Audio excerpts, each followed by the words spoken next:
You are Natalie Harp. You are 35 years old.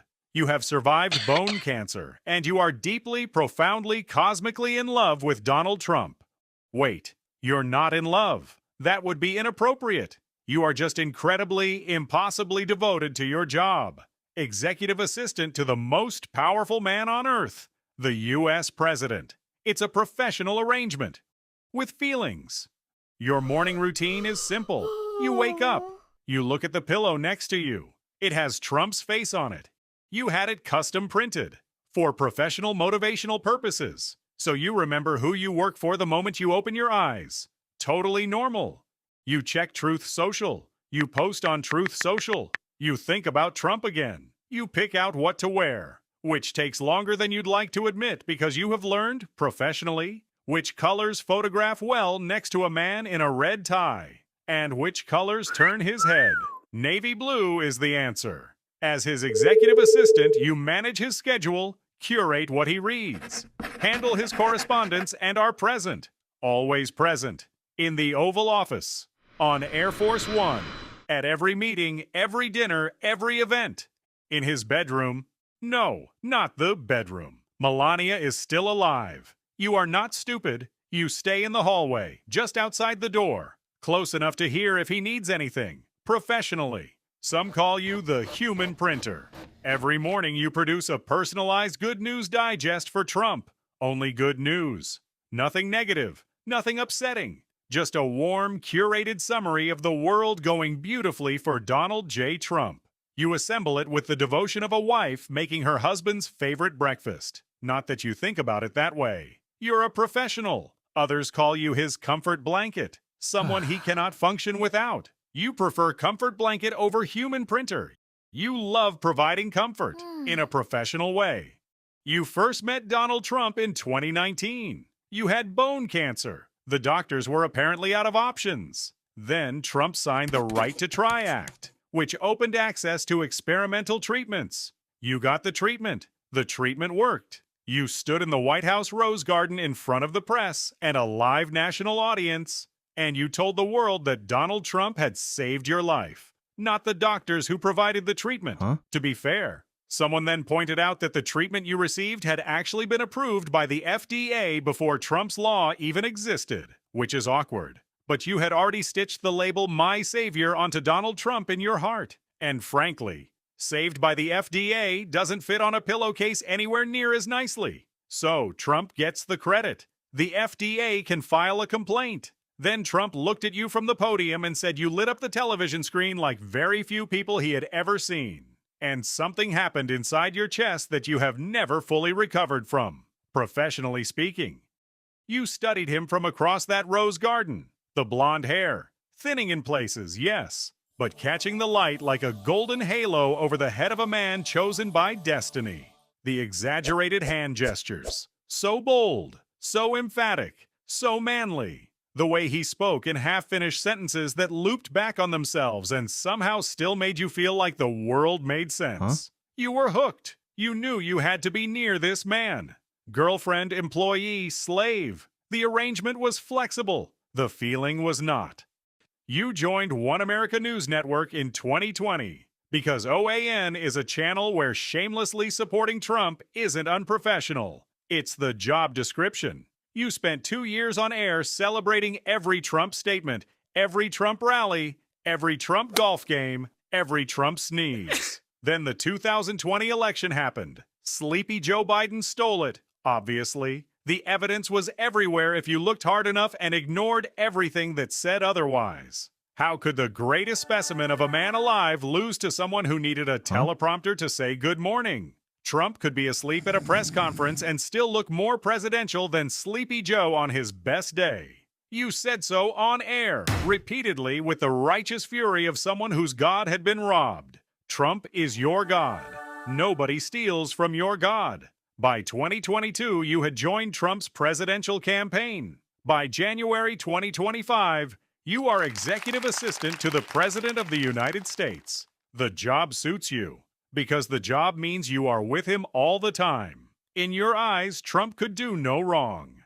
Even when a court convicted him of falsifying business records to cover up hush money payments to adult film actress Stormy Daniels, you knew the real problem wasn't Trump. The real problem was the law, and the judge, and the jury, and probably Stormy Daniels for not keeping a more grateful silence about the whole thing. Because if anything, if any of it was even true, Stormy Daniels was the lucky one. A brief encounter with the most powerful man in the world, and she had the audacity to complain about it. Some people have no gratitude.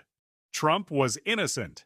Then came the Epstein files. Jeffrey Epstein was a convicted sex offender with a famous contacts list. When those files were partially released, Trump's name appeared in them. The internet had questions. Your professional assessment. They were friends, briefly. Friends have fun together. That's fine. This proves nothing except that Trump was popular and well-connected, which is one of the things you find most compelling about him.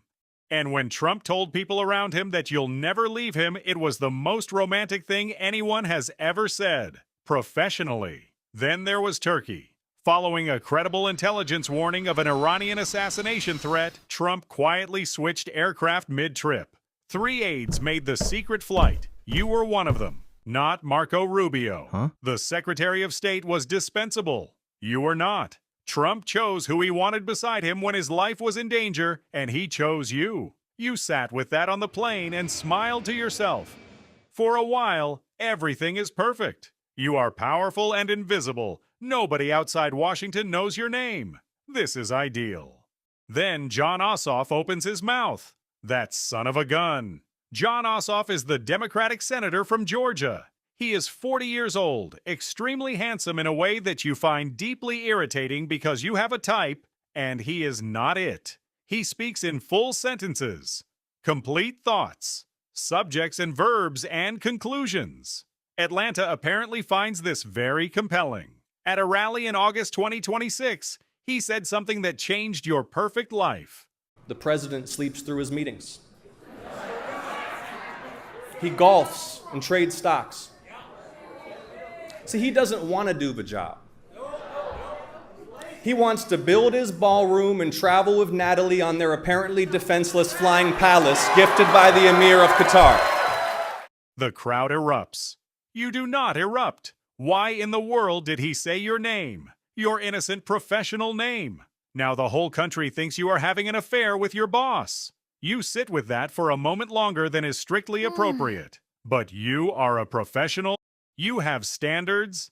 The pillowcase doesn't count.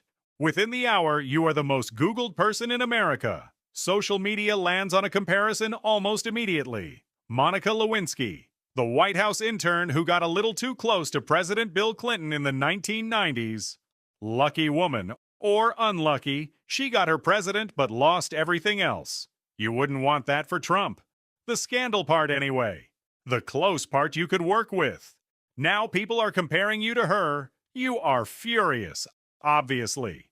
Monica was a 22-year-old intern. You are a 35-year-old executive assistant with an MBA. Completely different. Then you remember, Monica ended up with a podcast, a production company, and an HBO series about herself. You made a mental note of it for future reference. Then the media got wind of the letters. Before the job, you talked freely with Trump. After the job, everything was formal, so you wrote letters to him instead. Old school, intimate, reasonable at the time. One letter called Trump, "You are all that matters to me, and your guardian and protector in this life." Restrained, you thought. The original draft had opened with, "I want you so much," and ended with "my better half." You deleted both at the last second like a person stepping back from a very steep cliff. Lucky no one knows this except you. Then Susie Wiles found the other letter. The chief of staff read it and needed to sit down. You wrote it at midnight. The details are fuzzy. Whatever was in it was enough to make one of the most composed women in Washington quietly question everything she thought she knew about this building. You are praying it never reaches the media. Neither God nor Susie Wiles appears to be listening. There is also the matter of your security clearance. Standard procedure for White House staff. A routine background check. You declined it for a year. You had your reasons. Specifically, you were concerned that investigators might find the letters. Eventually, Trump personally intervened. He assured you that nothing would keep you away from him, which was, professionally speaking, the second most romantic thing anyone had ever said to you. You did the clearance. You passed with flying colors. You are still not entirely sure how. Almost as if someone had a word with someone. The government works in truly mysterious ways. But once Ossoff said your name, journalists started looking. And once journalists started looking, they found the security clearance gap. An entire year.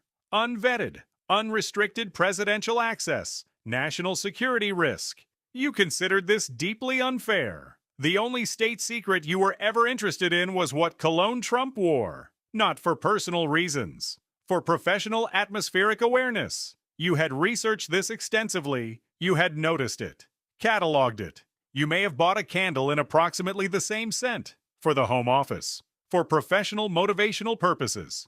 The White House response to Ossoff is swift, unified, and absolutely unhinged. A spokesman calls Ossoff a cringeworthy feminine theater kid cosplaying as Barack Obama. Someone posts calling him John Jackoff. A reporter asked the president himself about Ossoff's remarks, but Trump discusses the White House ballroom for 9 minutes instead. He does not deny traveling with you. You are standing in the room. You notice the non-denial. You are secretly, professionally delighted. Your own brother Preston, whom you had completely forgotten existed, chose his grand return to your life by telling the Daily Mail your relationship with Trump was very unhealthy. Lovely. And just like that, your perfect little world descend into chaos. Meanwhile, your god boss is drowning in his own disaster. His beautifully renovated Lincoln Memorial reflecting pool got vandalized. Or so he said. Then Jeanine Pirro, his old friend, went on television and said otherwise. Now the media has one question. Was Trump wrong? Watch the next video to find out.